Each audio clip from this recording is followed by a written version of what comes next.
Good morning, everybody, and thank you for joining us on this beautiful Thursday morning as we are studying together Perashat Terumah.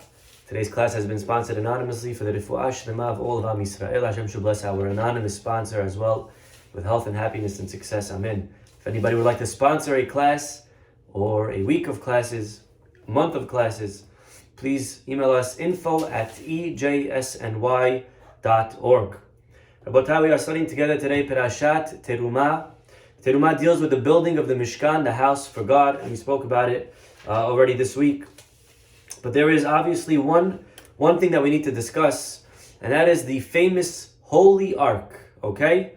The Ark that Indiana Jones found, but we are going to discuss it today a little bit differently than how the movie showed it. And here we go, Rabotai, as we open up Perashat Terumah, chapter 25, if you have a Chumash, chapter 25, Pasuk Yud, Pasuk 10. The Pasuk says, Ve'asu Aron Atzei Shitim, they shall make an ark of acacia wood, and the dimensions are 2.5 amot by 1.5 amot. Okay, they should plate it with gold, outside and in. They made for it a crown. Beautiful, all the details of here. Okay. Rabotai, something very interesting about the Aron. I want to read to you the Rambam, Halachot, Bet HaBechira, where he discusses the laws of the Bet HaMikdash. I'm reading chapter 1, Halacha. Let's just start from the beginning, Halacha Aleph. Rambam says, Mizvat Aseh La'asot Bait LaHashem. There is a commandment from the Torah, one of the 613, to build a house for God, so that we can do korbanot. Okay? Skip Halacha 2. It says that when we get into Israel, we're supposed to build the Bet HaMikdash. Meaning, originally in the desert we had a Mishkan. Just if you ever want to know the history of the Mishkan, easy. Look in the Rambam, first chapter of the laws of the Bet HaBechira, of the Bet HaMikdash, Halacha Bet, Halacha 2. Look what he says. He puts it all down for us right here. You'll never have to remember it again. You just open up Rambam, Halacha 2. Kevan shenichnesu la'aretz. Once they got into Israel, they put the Mishkan over there in Gilgal. It stayed in the city of Gilgal 14 years. From there it moved to Shiloh. When they got to Shiloh, they actually built a structure of stones. The frame was out of stone, but the top, the roof, was using the curtains from the Mishkan. So they're kind of moving from the Mishkan slowly. They're getting away from it to something more permanent. So they didn't use the entire Mishkan. They used stones, but they still used the curtains from the Mishkans as a roof. Well, that lasted for 369 years. But once Eli HaKohen died, and that's where Chana went to pray, that's where she got Shemuel HaNavi, right? Anyways, she goes to that structure to pray. That was the Mishkan at the time. Eli dies, it was destroyed, and they came to Nov. They built over there another type of Bigdash. And then when Shemuel HaNavi died, it was destroyed, and they moved to Giv'on, and they built another one over there. And together those lasted, says the Rambam, 57 years. So again, it was in the desert, then we got into Israel, it went to Gilgal, then it went to Shiloh, then it went to Nov, then it went to Giv'on. Okay? Finally, in the time of Shlomo HaMelech, they built it in Jerusalem, which lasted until the destruction, which we know is remembered on Tisha B'Av. Says the Rambam writes, Halacha Hey, the following are very important. They're a priority in the house of God. You make for it, and if you have a paper and pen, you could draw this out. Try to draw this out. Okay. When you're done drawing this, you could put your drawing on the screen. Best picture gets a free reserve cut. Okay. Okay. Take a look. Okay. We will sponsor your entire new house that you built. Okay, fine. Here we go. If you want to draw this out, make number 1. Osim bo kodesh ve'kodesh hakodashim. You're going to make a holy and the holy of holies. And before the holy, there's another hallway called the ulam. So you're going to make a ulam, holy, holy of holies. 3 rooms. Altogether, what do we call those 3? Anyone know? What do you call the ulam, kodesh, and kodesh hakodashim? In one word, it's called a hechal. Okay, I slipped before, sorry. Okay, then you make a mechitza around all of that. Okay, and all of that is called the azara. Azara, and that's also called mikdash. Now, what goes inside of this mikdash? What do we put in it? You make kelim, we make vessels. Pay attention. Mizbeach with a ramp. Ramp goes to the south. You make a kiyor. That's a sink to wash the kohanim's hands and legs. You place them outside. Then you make a mizbeach inside, and a menorah, and a shulchan. Something missing from the list? Let's play a game. What's missing from the list? I'll read it again. You make a mizbeach outside. You make a kiyor for outside. You make a mizbeach for inside. You make a menorah for inside. You make a shulchan for inside. This is where you should put the menorah. This is where you should put the shulchan. This is where you should put the no. What's missing? Very good. The aron. The Rambam does not mention the aron. Not only here, in the Sefer HaMitzvot, Halacha, Mitzvah, positive commandment number 20, Mitzvah Chaf, the Rambam as well, when he discusses the commandment to build the Beit HaMikdash, and he says, and by the way, the vessels are not separate commandments, they are subcategories of this commandment of building a house of God. And the Rambam goes through the entire list of what you need. There's no mention here about the aron. He speaks about all of the other vessels. Vekvar be'arnu, we already said that this includes many things. The menorah, the shulchan, the mizbeach. He leaves out the aron, and the question is why? What's going on over here? Why does the Rambam leave out the aron? The most important vessel maybe. To answer this question, we will, and that's where we're going today. And there are a few answers to this question. But first of all, let us open the Parashat Terumah, and let us see a very interesting pasuk. Open up please to chapter 25, pasuk 16, Tet Zayin. V'natata el ha'aron. What are you going to do with the aron? You know, the mizbeach, I know what I do on it. I bring sacrifices. The shulchan, I know what I do on it. I put the bread. The menorah, I know what I do with it. I light it. What do I do with the aron? Says the pasuk, V'natata el ha'aron, you shall place in the ark et ha'ayedut asher eten elecha, the tablets that I will give you. Okay, the aron is the holy ark. Okay, it looked like this. Take a look at the picture. Imagine just like imagine a box that you keep stuff in, a storage box. Okay, and on it was a cover, and then the two angels with their wings. Okay, it was just a box. What do they put in this box? They put in it, God says, put in it the tablets that I will give you. Okay. Next, watch this. Fast forward 5 psukim. Go to pasuk 21. Then you shall make a lid. V'natata et hakaporet al ha'aron milmala. Place the lid on the aron. Got it. Ve'el ha'aron, and then by the way, I want you to put in the aron, you know what you should put? Titen et ha'edut asher eten elecha. I want you to place the testimony that I will give you.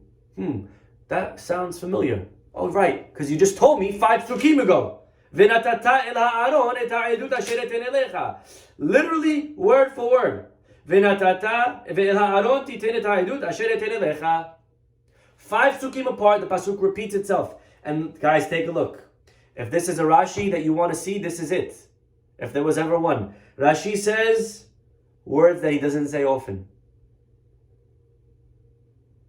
Lo yadati lama nichfal. I don't know why this is repeated. It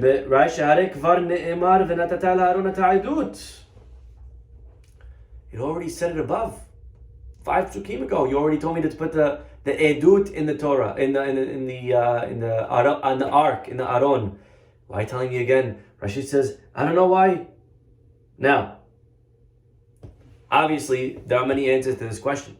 Rashi suggests one. The Orah Hayim says, very simple. There were two separate tablets. There were the first tablets that God wrote. But what happened to those tablets? You know what happened to the tablets? Remember? Moshe breaks them because of the Chet HaEgel, because of the sin of the golden calf. And then he was given a second set, a second pair of commandments. Says the Orah Hayim HaKadosh, very easy. The first tablets we placed, and then God repeats himself because there's a second set of tablets that you're going to place. And that's a very powerful lesson, by the way. That's not something that we should just read quickly. The fact that we put both sets of tablets in the Aron. And one may wonder and ask, why should I put the broken tablets in the Aron? They're broken. They don't work. The Torah is teaching us how we have to respect something that once had Kedusha. If you have a Sefer or a Torah book that you no longer are using, you cannot throw it out. It has to be put in Genizah. If a person has tefillin that they no longer wear, they have to be careful. We treat it with respect.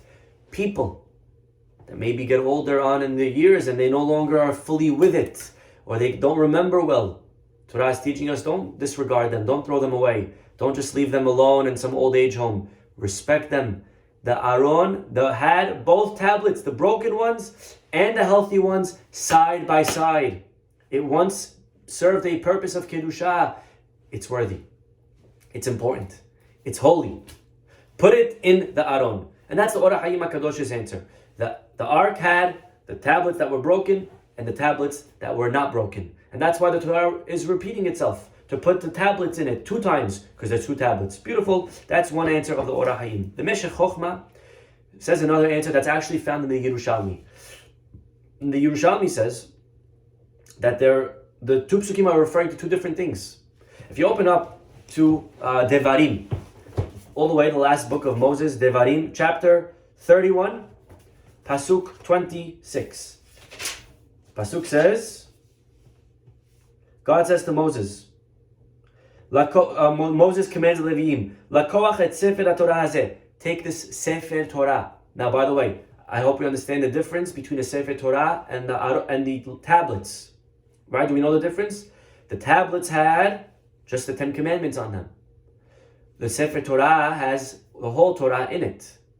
Says Moshe to the Leviim, take this Sefer Torah, that's what we take out of the Torah, out of the ark every Shabbat. We take it out and we read from it. Take the Sefer Torah, place it, v'samtem oto mitzad Aron berit Hashem Elokechem, v'haya sham becha le'ed. Take it and place it on the side of the Aron. Rashi says, actually, nehelku bo hachmei Israel. It's a big mahloket in Masechet Baba Batra. What does this pasuk mean, to put the Torah on the side of the Aron? Yesh mehem omrim, some of them say that there was a daf bolet min ha'aron. There was a ledge. Imagine this ark. Outside of it, there was a tiny piece of wood sticking out. And on it, they placed the Torah on the side of the ark. And some say no, it was placed on the side, but in. Okay, very interesting mahloket. What does it mean when the pasuk says over here, place the Torah on the side of the Aron? If someone tells you, hey, here's a diamond ring, and go put it on the side of my jewelry box. Do they mean inside the jewelry box on the side, or do they mean on the side outside? Okay, well, that's the machloket over here. Always nice to compare things to jewelry, then everything all of a sudden, okay, now that makes sense. Okay. Anyways, this is the Sefer Torah. Says the Yerushalmi, says the Meshech Chochmah. Well, if that's the case, our pasukim over here are very obvious. The first pasuk speaking about the edut, that's talking about the tablets. The second pasuk, it also says edut, but that's not the same edut. That's not talking about the tablets. That's talking about the Sefer Torah. And therefore, inside the Aron, we placed 2 things, the tablets and the Sefer Torah. And the Torah has to repeat itself to let us know about putting these 2 separate things in. Beautiful. And the proof, actually, there's a very nice proof for this. Look at the pasuk. Pasuk 21. V'natata et hakaporet al ha'aron memala. Place the lid on top of the ark. What does that mean? place the lid on the ark. Good. So that means you're going to cover the ark. So imagine a box. Now imagine you close the box, and then the pasuk then says, and then place the aron there in the place the edut in the aron. Wait 1 second. How am I supposed to put something in the box if I just closed it? Unless my name is Harry. Okay? Unless I'm Harry Houdini, I cannot do that. How does the pasuk say, close it and then place the tablets in it? Or rather, place the edut in it? Well, according to one opinion that we just saw, it's beautiful. You're not putting it in it. You're putting it on the side of it. Remember, there was a ledge? So therefore, that's what we're putting the Sefer Torah on. Be it as it may. Take a look, Rabotai. And this is the answer of the Yerushalmi. So far we saw two opinions. Number one, that you're putting one tablet, the first ones that were broken, and then you're putting the second ones that were intact. Answer number two, it's referring to the tablets, and the other one's referring to the Sefer Torah. Answer number three, why does the Torah repeat itself 2 times, and it says the same exact thing twice? To place the edut in the aron. Answers the Maharal, and this is from Rabbi Bernstein, amazing. Says the Maharal, how do we understand the mitzvah of placing tablets in the ark? How do you understand that commandment? Imagine there's an ark, and then you place the tablets in it, right? Okay. Says the Maharal, it's not just an additional purpose of the Aron. Meaning, you need the ark in the Holy of Holies, and also, while it's there, you may as well, it's a holy thing, so I guess place the tablets in it. Says the Maharal, the only purpose, listen to this, if you missed this, you missed my class today. So this is a good time to focus back in. The only purpose of the Aron was to house the tablets. That's the only reason we have the Aron. It served no other function. And therefore, says the Maharal, if we theoretically have a time that there are no tablets, you don't need the Aron. You say, well, Rabbi, that's crazy. That's ridiculous. How could you have a Bet HaMikdash without an Aron? Answer is very simple. We had that. It was called the second Bet HaMikdash. In the second Bet HaMikdash, there was no Aron in the Holy of Holies. What was there instead? There was the Even HaShetiyah, there was the rock that they say that Hashem started and created the world from. But either way, the Aron was missing in the second Bet HaMikdash. How could it be? The answer, says the Maharal, is very simple. There were no tablets. After the first Bet HaMikdash, they were put in hiding. They were put somewhere, and therefore we didn't have them in the second Bet HaMikdash. If there's no tablets, there's no reason to have an Aron. And if this is the case, we now understand the Rambam. Why does the Rambam leave out all of the details of the Aron? In the book of the laws of Mishneh Torah, he leaves it out. In his counting of the mitzvot, he leaves it out. Why? Why does he leave out? He tells us about the Mizbeach, he tells us about the Shulchan, he tells us about the Menorah, he tells us about all the details, but not the Aron. The answer is very simple. Because it's irrelevant. If you don't have the tablets, then you don't need an Aron. And if you do have the tablets, then guess what? Once you find the tablets, you found the Aron, because the tablets are in the Aron. They're never separate. So you'll never have a time in history that you'll need to build an Aron. Because the second you lose the tablets, you don't need the Aron. And if you find the tablets, then that means you've found the Aron, and just use that one.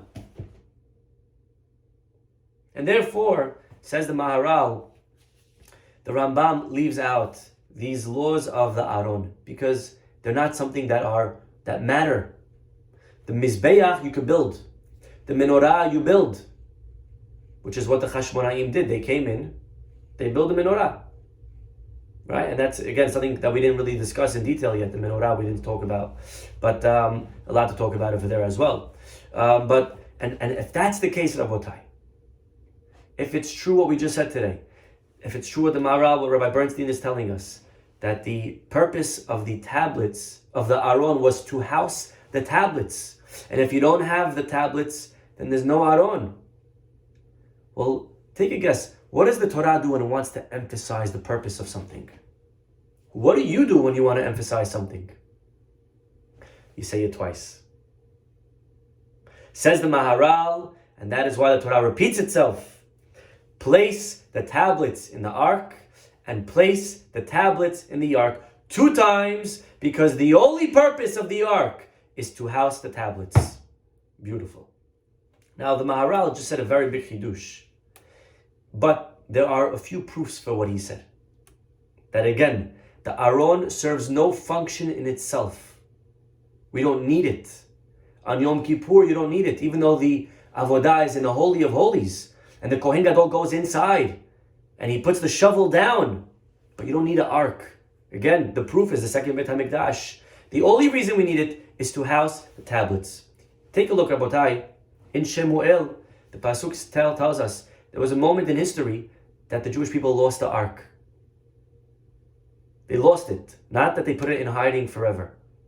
We lost it. The enemy took it from us. There were actually a couple of arks, one that stayed back and one that went with us to war.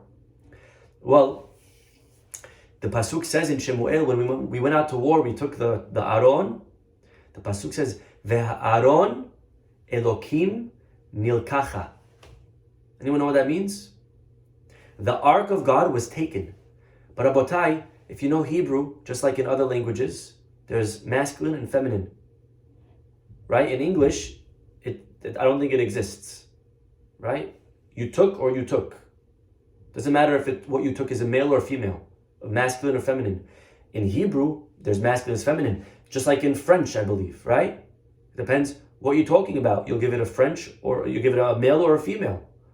In Hebrew, there's male and female. There's masculine and feminine. There's a way to say if something that was masculine was taken, you use one word. If it was feminine, you use a different word. Again, in English, 3 is 3. If it's for boys or for girls, it's 3.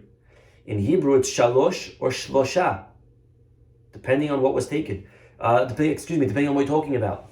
Well, to take, nilkacha is masculine or feminine? Nilkacha. Usually when it ends with a kamatz hey at the end is feminine.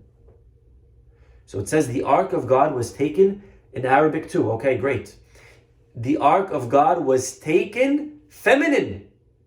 Now Rabotai, ark, Aron, is masculine. This is a very strong question in Dikduk, in grammar. The Pasuk is using the wrong description for the Aron. It's saying, it's using the word nilkacha for feminine, but the ark is masculine. It should say, Ve'aron Elokim nilkach.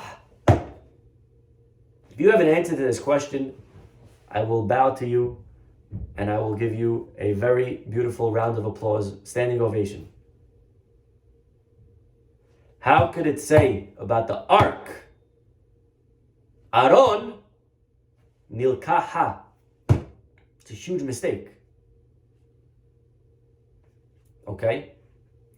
But, and also in Divrei HaYamim, it repeats this episode, and it says, Asher ba'a alehem Aron Hashem. Again, ba'a, that the Aron of God came to them, but ba'a is feminine. Ba'a, it should say ba.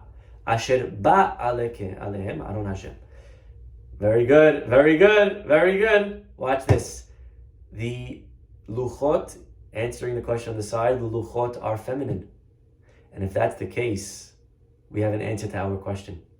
Because the significant aspect of the Aron was not the Aron itself. The Aron was for the purpose of the luchot. And because the luchot are feminine, we refer to the Aron as feminine, even though the Aron itself is masculine.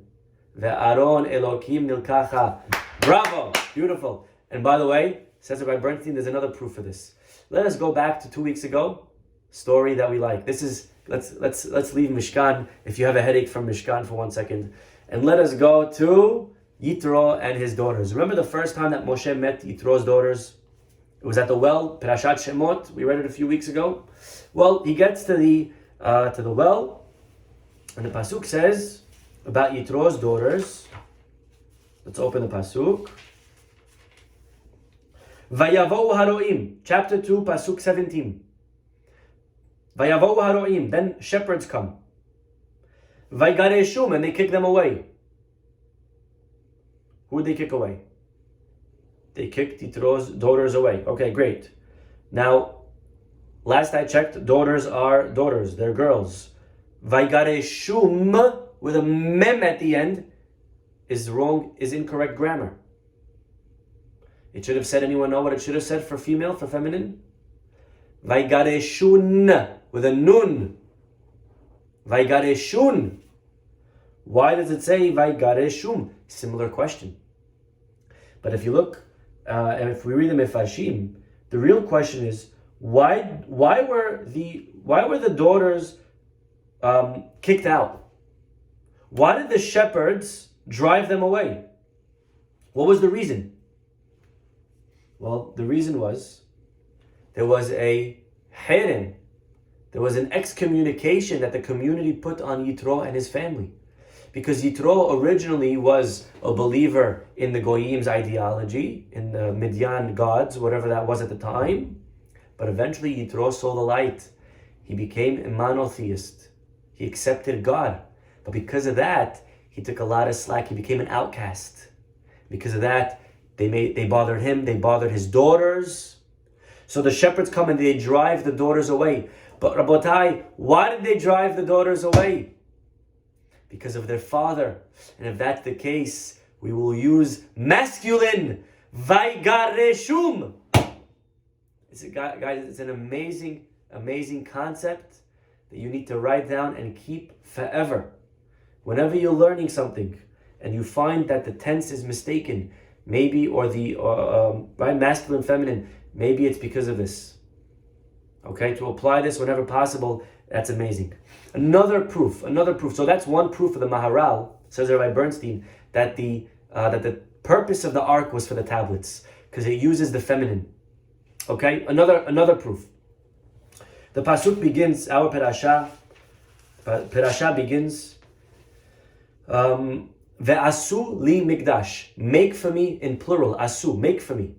Okay, but then we go to every single one of the kelim, and it's not written in plural. It's written in singular. Ve'asita, and you shall make, and you shall make, and you shall make. Why? Very simple. We spoke about this the other day. Because actually, how many commandments in our parasha? How many commandments? Do you remember from yesterday? How many commandments in our parasha? 1. To make a mikdash.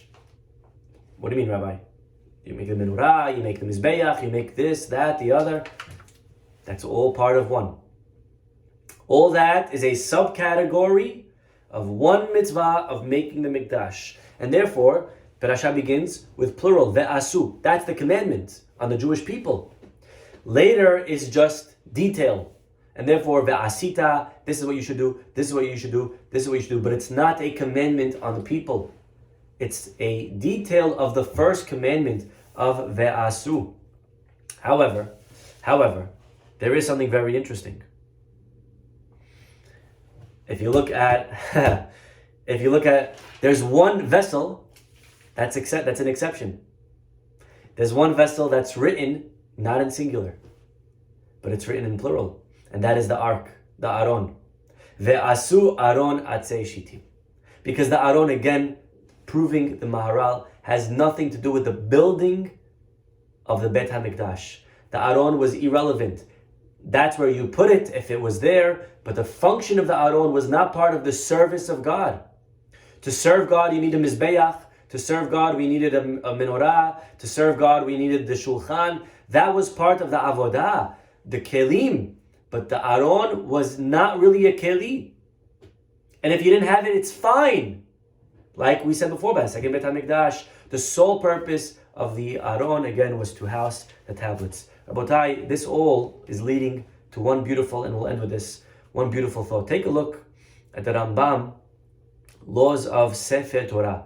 The Rambam has the laws of Tefillin, Mezuzah, and Sefer Torah all in one, because they're all written on parchment. In the laws of the Sefer Torah, he says the following. Kol haro'eh Sefer Torah kshu mehalech hayav la'amod panav. If you see a Sefer Torah being moved, you have to stand up. V'hiyu hakol omdim, you have to stay standing till the one carrying it gets to where it needs to, and you cannot see it. And then you could sit.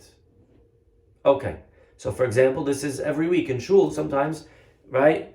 First of all, they bring it out to put it on the teva. So when they bring it out, we have to stand up.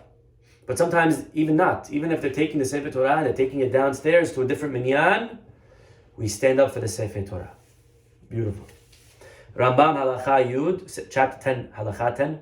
Mitzvah layahed leSefer Torah makom. There's a mitzvah to designate a spot for the Sefer Torah.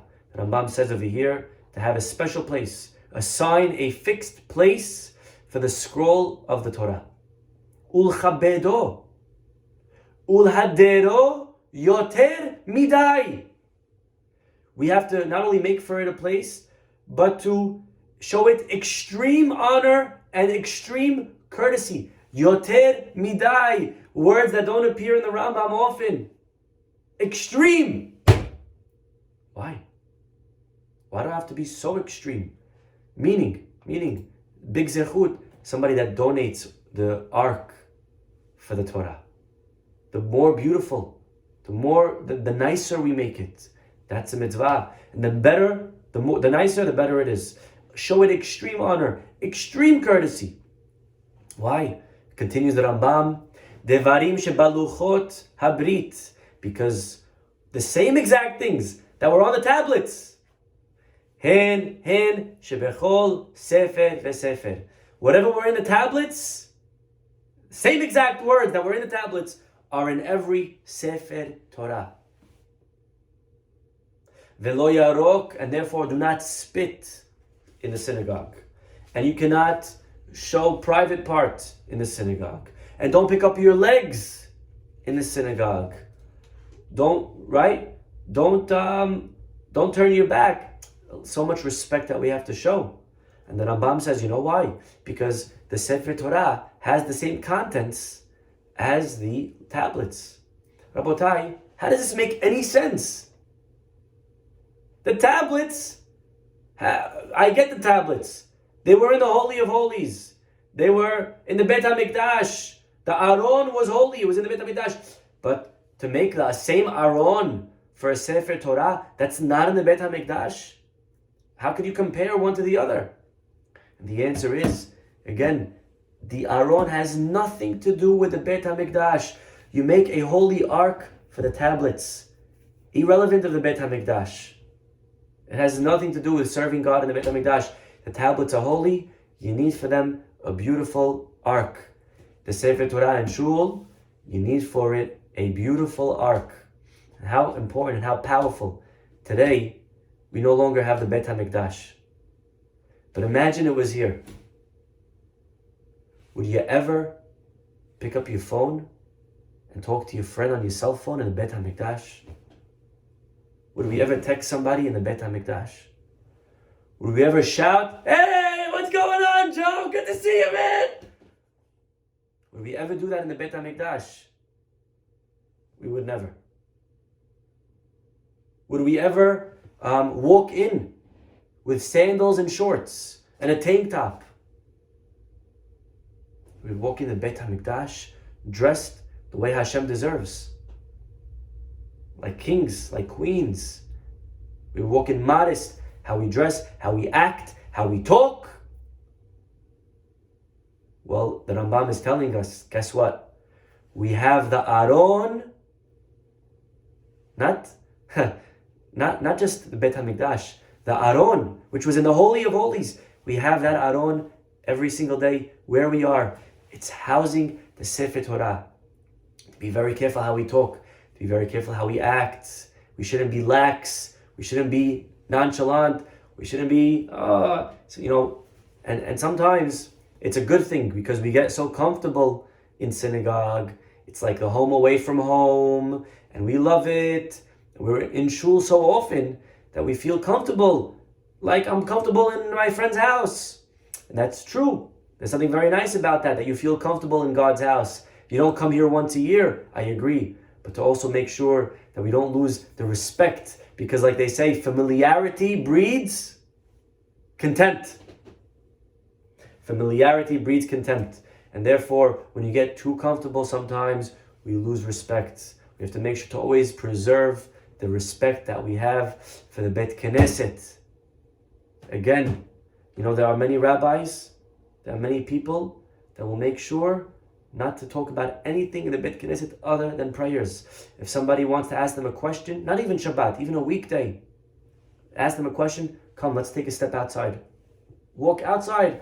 You don't have to walk outdoors. You just have to leave the sanctuary. Go to the hallway.